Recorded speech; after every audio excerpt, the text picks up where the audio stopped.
ಗಂಗೆಯನ್ನು ಪವಿತ್ರ ಅಂತ ಕರಿತೀವಿ. ಕೋಟ್ಯಾಂತರ ಜನ ಒಂದೇ ಬಾರಿಗೆ ನದಿನಲ್ಲಿ ಮುಳುಗಿ ಹಾಕೋದ್ರಿಂದ ನದಿ ನೀರು ಮಲಿನ ಆಗುತ್ತೆ, ಇಲ್ಲೆಲ್ಲಿ ಪಾವಿತ್ರ್ಯತೆ ಇರುತ್ತೆ ಅನ್ನೋರು ಇದ್ದಾರೆ. ನಿಂತ ನೀರಿನಲ್ಲಿ ಮಲಿನತೆ ಕೂಡ್ರೀಕರಿಸ್ಕೊಳ್ಳುತ್ತೆ. ಕುಕ್ಕೆ ಸುಬ್ರಹ್ಮಣ್ಯಕ್ಕೆ ಹೋಗಬೇಕಾದ್ರೆ ಮತ್ತು ಧರ್ಮಸ್ಥಳಕ್ಕೆ ಹೋಗಬೇಕಾದ್ರೆ ಮೊದಲು ಧರ್ಮಸ್ಥಳ ಮುಗಿಸ್ಕೊಂಡು ಆಮೇಲೆ ಕುಕ್ಕೆ ಸುಬ್ರಹ್ಮಣ್ಯ ಹೋಗಿ ನಂತರ ಮನೆಗೆ ಬನ್ನಿ ಅಂತ ಹೇಳ್ತಾರೆ ಹಿರಿಯರು. ಈಗ ನಾವು ಪ್ರಯಾಗ್ರಾಜ್ಗೆ ಹೋಗಬೇಕು, ಕುಂಭಮೇಳಕ್ಕೆ ಹೋಗಬೇಕು ಅಂದ್ರೆ ಮೊದಲು ಎಲ್ಲಿ ಹೋಗಬೇಕು ಮತ್ತೆ ನಂತರ ಎಲ್ಲಿಂದ ಎಲ್ಲಿಗೆ ಬರಬೇಕು? ನೀವು ಹೊರಡುವ ಮುಂಚೆ ಮೊದಲಿಗೆ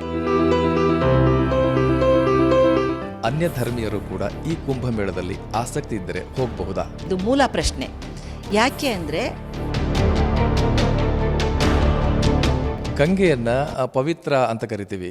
ಈಗ ಲಕ್ಷಾಂತರ ಭಕ್ತರು, ಕೋಟ್ಯಾಂತರ ಜನ ಒಂದೇ ಬಾರಿಗೆ ನದಿನಲ್ಲಿ ಮುಳುಗಿ ಹಾಕೋದ್ರಿಂದ ನದಿ ನೀರು ಮಲಿನ ಆಗುತ್ತೆ, ಇಲ್ಲೆಲ್ಲಿ ಪಾವಿತ್ರ್ಯತೆ ಇರುತ್ತೆ ಅನ್ನೋರು ಇದ್ದಾರೆ. ಇಂಥವ್ರಿಗೆ ಏನು ಹೇಳ್ತೀರಿ?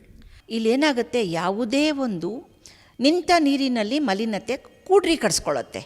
ಈ ಗಂಗೆ ರಭಸದಿಂದ ಹರಿತಾ ಇದ್ದಾಳೆ ಅಂದಾಗ ನಾವು ಸೋಪು ಶಾಂಪು ಹಚ್ಚಿದಲೇ ಪವಿತ್ರವಾಗಿ ಮನೆಯಲ್ಲಿ ಸ್ನಾನ ಮಾಡಿಕೊಂಡು ಶುದ್ಧ ಬಟ್ಟೆಯನ್ನು ಧಾರಣೆ ಮಾಡ್ಕೊಂಡು ಬಂದು ನೀರಿನಲ್ಲಿ ಪಾವಿತ್ರ್ಯತೆಗೋಸ್ಕರ ಮುಳುಗಿ ಎದ್ದಾಗ ಅದೇನು ಅಪವಿತ್ರ ಆಗಲ್ಲ. ಒಂದು ಇನ್ನು ವೈಜ್ಞಾನಿಕ ಹಿನ್ನೆಲೆಯ ಪ್ರಕಾರ ಅಂದರೆ ಸೈಂಟಿಸ್ಟ್ ಎಲ್ಲ ಅದನ್ನು ಟೆಸ್ಟ್ ಮಾಡಿದ್ದಾರೆ. ಆ ಗಂಗೆಯ ನೀರಿನಲ್ಲಿ ಯಾವ ಬ್ಯಾಕ್ಟೀರಿಯಾಸು ಇಲ್ಲ. ಅಂದರೆ ಅಲ್ಲಿಯ ಸ್ಥಳ ಅಂದರೆ ಕೆಲವೊಂದು ನಾವು ಹೇಳ್ತೀವಿ ಗಂಗಾ ಸ್ನಾನಂ ತುಂಗಾಪಾನಂ ಅಂತ ಹೇಳ್ತೀವಿ. ತುಂಗಾ ನದಿಯ ನೀರು ಕುಡಿಲಿಕ್ಕೆ ಯೋಗ್ಯ, ಗಂಗಾ ನದಿಯ ನೀರು ಸ್ನಾನ ಮಾಡಲಿಕ್ಕೆ ಯೋಗ್ಯ ಅಂತೀವಿ. ತುಂಗಾಪಾನಂ ಗಂಗಾ ಸ್ನಾನಂ ಅಂತ. ಯಾಕೆ ಅಂದರೆ ತುಂಗಾ ನದಿಯಲ್ಲಿ ಅಬ್ರಕ ಅಂತಾರೆ, ಅಂದರೆ ನಾವು ಮಕ್ಕಳಲ್ಲಿ ಕಾಗೆ ಬಂಗಾರ ಅಂತಿದ್ವಿ, ಅದು ಜಾಸ್ತಿ ಕರಗಿದೆ, ಅದು ಮನುಷ್ಯನಿಗೆ ಒಳ್ಳೆಯದನ್ನು ಕೊಡುತ್ತೆ. ಹಾಗಾಗಿ ತುಂಗಾಪಾನಂ ತುಂಗೆಯ ನೀರು, ಗಂಗಾ ಸ್ನಾನಂ ಗಂಗೆಯ ಸ್ನಾನ. ಯಾಕೆ ಅಂದರೆ ಅದರಲ್ಲಿ ಯಾವುದೇ ರೀತಿಯಾದಂಥ ಬ್ಯಾಕ್ಟೀರಿಯಾಗಳು ಹುಟ್ಕೊಳ್ಳೋದಿಲ್ಲ. ನೀವು ನಿಮ್ಮ ಮೈಯಲ್ಲಿರೋ ಬ್ಯಾಕ್ಟೀರಿಯಲ್ ಬಿದ್ದರೂ ಕೂಡ ಅದು ಅಲ್ಲಿ ನಶಿಸಿ ಹೋಗುತ್ತೆ. ಹಾಗಾಗಿ ಗಂಗೆ ಪವಿತ್ರಳು. ಏನಂದರೆ ಈ ಒಂದು ಸುಸಂದರ್ಭದಲ್ಲಿ ಹೇಳುವಂಥದ್ದಿಷ್ಟೇ, ದಯವಿಟ್ಟು ಯಾರೂ ಸೋಪ್ ಹಾಕಿ ಶಾಂಪೂ ಹಾಕಿ ಆ ನೀರನ್ನು ಕಲ್ಮಶ ಮಾಡಬೇಡಿ. ಅಪವಿತ್ರತೆ ಪವಿತ್ರತೆ ಅಲ್ಲ, ಕಲ್ಮಶ ಮಾಡಬೇಡಿ. ಈಗ ತಾವು ಕೂಡ ಕುಂಭಮೇಳದಲ್ಲಿ ಭಾಗವಹಿಸೋದಕ್ಕೆ ರೆಡಿಯಾಗಿದ್ದೀರಿ. ತಮ್ಮ ಜರ್ನಿ ಹೇಗಿರಲಿದೆ? ತಾವು ಯಾವತ್ತು ಹೋಗ್ತೀರಿ ಮತ್ತು ತಾವು ಅಲ್ಲಿ ಯಾವ ರೀತಿಯಾಗಿ ಭಾಗಿಯಾಗ್ತಾ ಇದ್ದೀರಿ? ಹಾಂ, ಇಲ್ಲಿ ನನ್ನ ವಿಚಾರಕ್ಕೆ ಬಂದಾಗ ನಾನು ಈ ಸರ್ತಿ ಯಾವಾಗಲೂ ನಾನು ಕಾರಲ್ಲೇ ಹೋಗೋದು. ಈ ಸರ್ತಿ ನನ್ನ ಜೊತೆಗೆ ಬರೋರ ಉದ್ದೇಶದಿಂದ ಫ್ಲೈಟಲ್ಲಿ ಹೋಗ್ತಾಯಿದ್ದೀನಿ. 4ನೇ ತಾರೀಕು ಹೋಗ್ತಾಯಿದ್ದೀನಿ. 4 ದಿನ ಇರ್ತಾಯಿದ್ದೀವಿ, 4ರಿಂದ 8. ಬಂದ ನಂತರ ಅಲ್ಲಿ ಹೋದ ನಂತರ ನಂದು ದೀಕ್ಷಾ ಮಂತ್ರಗಳಿದೆ ಕೆಲವೊಂದು. ಆ ತಟದಲ್ಲಿ ಕೂತು, ಯಾಕಂದರೆ ಅಲ್ಲಿ ಮಹಾತ್ಮರು ನಡೆದಿದ್ದಾರೆ, ಅಲ್ಲದವರು ನಡೀತಾ ಇರ್ತಾರೆ, ಸಾಮಾನ್ಯ ಜನರು ಇದ್ದಾರೆ, ಮಹಾತ್ಮರು ನಡೆದಿರ್ತಾರೆ. ಅಂತಹ ಮಣ್ಣಿನಲ್ಲಿ ಕೂತು ಮಂತ್ರ ಪಠನೆ ಮಾಡುವ ವಿಧಿ ಇರುತ್ತೆ ನಮ್ಮದೇ ಆದ ರೀತಿಯಲ್ಲಿ. ಅದನ್ನು ಮಾಡ್ಕೊಳ್ತೀನಿ. ಯಾಕಂದರೆ ಇಂಥ ಸಂದರ್ಭದಲ್ಲಿ ನಾನು ಒಂದು ಮಾಲೆಯನ್ನು ತಿರುಗಿಸಿದಾಗ, ಮಾಲೆಯನ್ನು ತಿರುಗಿಸೋ ಪದ್ಧತಿ ಇರುತ್ತೆ ಮೃಗಿ ಮುದ್ರೆಯಲ್ಲಿ, ಹೀಗೆ ತಿರುಗಿಸುವಂಥದ್ದು. ಒಂದು ಮಾಲೆ ತಿರುಗಿಸಿದಾಗ 10 ಮಾಲೆಗೆ ಸಮನಾಗತ್ತೆ. ಹಾಗೆಯೇ ನಾನು 10 ಮಾಲೆ ತಿರುಗಿಸಿದರೆ ಎಷ್ಟಾಗತ್ತೆ ಅಲ್ವಾ? ಹಾಗಾಗಿ ಮಂತ್ರ ಸಾಧನೆಯಲ್ಲಿ ನಾನು ಹೋಗ್ತಾಯಿದ್ದೀನಿ. 1. 2ನೇದು, ಅಲ್ಲಿಂದ ಬಂದ ನಂತರ 90 ದಿನದ ಒಳಗಡೆ ನಾನು ಬೈ ಕಾರ್, ನನ್ನ ಸ್ವಂತ ಕಾರಲ್ಲಿ ನಾನೇ ಡ್ರೈವಿಂಗಲ್ಲಿ ಮತ್ತೆ ಹೋಗ್ತಾಯಿದ್ದೀನಿ. ಯಾಕೆ ಅಂದರೆ ಅಲ್ಲಿಗೆ ಹೋಗುವಾಗ ಕೆಲವೊಂದು ದೇವಾಲಯಗಳನ್ನು ದರ್ಶನ ಮಾಡಬೇಕು ಅನ್ನೋದು ಪದ್ಧತಿ ಇರುತ್ತೆ. ಈಗ ನಾನು ಫ್ಲೈಟಲ್ಲಿ ಹೋಗ್ತಾ ಇರೋದ್ರಿಂದ ಅದು ಸಿಗ್ತಾ ಇಲ್ಲ. ಮತ್ತು ನಾನು ಆ 90 ದಿನದ ಒಳಗಡೆ ಮತ್ತೊಮ್ಮೆ ಹೋಗಿ ಆ ಸಾಧನೆಯನ್ನು ಸಂಪೂರ್ಣ ಪರಿಕ್ರಮ ಅಂತೀವಿ, ಸಂಪೂರ್ಣತೆ ಮಾಡ್ತೀನಿ. ನೀವು ಹೇಳಿದಾಗ ನನಗೆ ಇನ್ನೊಂದು ಪ್ರಶ್ನೆ ಉದ್ಭವ ಆಯಿತು. ಏನಂದರೆ ಈಗ ನಾವು ಹೋಗ್ತೀವಿ, ಹೋಗಿ ಬರುವಾಗ ಏನಾದರೂ ಬೇರೆ ಬೇರೆ ದೇವಸ್ಥಾನಗಳನ್ನು ದರ್ಶನ ಮಾಡಬೇಕಾ ಅಥವಾ ಹೋಗುವಾಗಲೇ ದರ್ಶನ ಮಾಡ್ಕೊಂಡು ಹೋಗಬೇಕಾ ಅಂತ? ಇದು ಒಳ್ಳೆಯ ಪ್ರಶ್ನೆ. ಸಾಧ್ಯವಾದಷ್ಟು ಹೋಗುವಾಗಲೇ ದರ್ಶನಗಳನ್ನು ಮಾಡಿಕೊಂಡು ಮುಖ್ಯವಾಗಿ ಅಲ್ಲಿ ಮಿಂದ ನಂತರ ಸೀದಾ ಮನೆಗೆ ಬಂದರೆ ಒಳ್ಳೆಯದು. ಯಾಕೆ ಅಂದರೆ ಯಾವುದೇ ಒಂದು ಶಕ್ತಿ ಇದೆಯಲ್ಲ, ಚಂಚಲ ಅಂತ ಹೇಳ್ತೀವಿ, ಆಯಿತಾ? ಯಾವುದೇ ಒಂದು ಶಕ್ತಿ ಚಂಚಲ ಅಂದಾಗ ಮೂಲಕ್ಕೆ ನಮ್ಮ ಗೋಲಿಗೆ ರೀಚ್ ಆದಮೇಲೆ ಮತ್ತೆ ನಮ್ಮ ಮನೆಗೆ ಬಂದರೆ ಶುಭ ಸಂಕೇತ. ಆ ಒಂದು ಸಂಚಲನೆ ನಮ್ಮ ಮನೆಯಲ್ಲಿ ಬಂದು ಕೂರತ್ತೆ ಅನ್ನುವ ನಂಬಿಕೆ. ಈಗ ಕುಕ್ಕೆ ಸುಬ್ರಹ್ಮಣ್ಯಕ್ಕೆ ಹೋಗಬೇಕಾದ್ರೆ ಮತ್ತು ಧರ್ಮಸ್ಥಳಕ್ಕೆ ಹೋಗಬೇಕಾದ್ರೆ ಮೊದಲು ಧರ್ಮಸ್ಥಳ ಮುಗಿಸ್ಕೊಂಡು ಆಮೇಲೆ ಕುಕ್ಕೆ ಸುಬ್ರಹ್ಮಣ್ಯ ಹೋಗಿ ನಂತರ ಮನೆಗೆ ಬನ್ನಿ ಅಂತ ಹೇಳ್ತಾರೆ ಹಿರಿಯರು. ಈಗ ನಾವು ಪ್ರಯಾಗ್ರಾಜ್ಗೆ ಹೋಗಬೇಕು, ಕುಂಭಮೇಳಕ್ಕೆ ಹೋಗಬೇಕು ಅಂದರೆ ಮೊದಲು ಎಲ್ಲಿ ಹೋಗಬೇಕು ಮತ್ತು ನಂತರ ಎಲ್ಲಿಂದ ಎಲ್ಲಿಗೆ ಬರಬೇಕು? ಇಲ್ಲಿ ಪ್ರಯಾಗ್ರಾಜ್ ಇದು ಯಾವುದೋ ಒಂದು ಧರ್ಮದ ಆಚರಣೆ ಅಲ್ಲ, ಹೌದಲ್ವಾ? ಸಂಪೂರ್ಣತೆ ಅಂದರೆ ಇದು ಧರ್ಮಶಾಸ್ತ್ರದ ಆಚರಣೆ ಅಂದಾಗ ನೀವು ಹೊರಡುವ ಮುಂಚೆ ಮೊದಲಿಗೆ ನಿಮ್ಮ ತಂದೆ ತಾಯಿಯ ಕಾಲಿಗೆ ಬಿದ್ದು ಅವರು ಮೊದಲ ದೇವರುಗಳು ಆಯಿತಾ.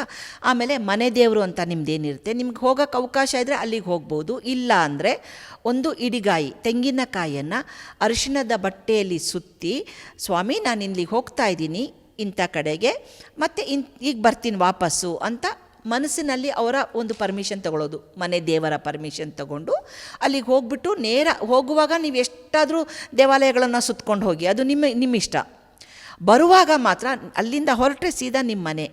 ಅಂದರೆ ಮಧ್ಯದಲ್ಲಿ ಹೋಟ್ಲಲ್ಲಿ ಊಟ ಮಾಡಬಾರ್ದು, ಇನ್ನೆಲ್ಲೋ ಅದಲ್ಲ, ಅದನ್ನೆಲ್ಲ ಮಾಡ್ಕೊಳ್ಳಿ.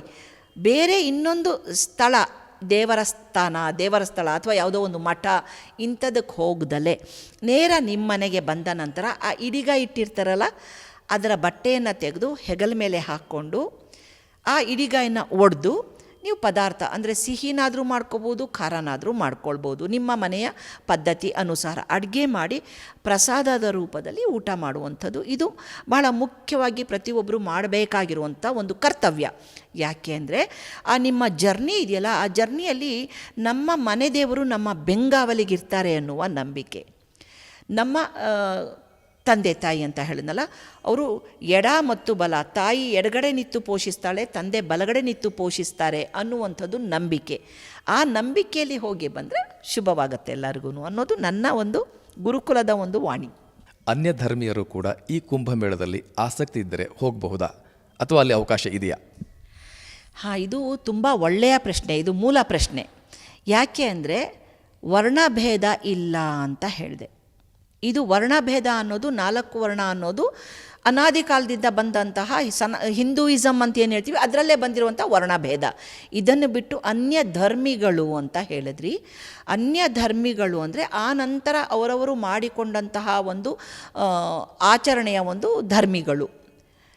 ನಿಮಗೆ ನಂಬಿಕೆ ಇದ್ದಲ್ಲಿ ಆ ಒಂದು ಯಾವುದೇ ಒಂದು ಆಚರಣೆಗೆ ನಾನು ನಿಜವಾಗ್ಲೂ ಹೃದಯಪೂರ್ವಕವಾಗಿ ಗೌರವವನ್ನು ಕೊಟ್ಟು ಅದನ್ನು ನೋಡ್ತೀನಿ ಅಂತನೋ ಅಥವಾ ಅನುಭವಿಸ್ತೀನಿ ಅಂತನೋ ಅಥವಾ ಆ ಒಂದು ಊರ್ಜಾನ ನಾನು ತಗೊಳ್ತೀನಿ ಅಂತನೋ ಭಾವನೆ ಇಟ್ಕೊಂಡು ಬಂದರೆ ಖಂಡಿತ ಹೋಗಬಹುದು. ಆದರೆ ಇಲ್ಲೇನಾಗಿದೆ, ಸಾಕಷ್ಟು ಗೊಂದಲಗಳು, ಜೊತೆಗೆ ಈ ಕುಂಭದಲ್ಲೂ ಕೂಡ ರಾಜಕೀಯ ಎಂಟ್ರಾಗ್ತಾ ಇದೆ.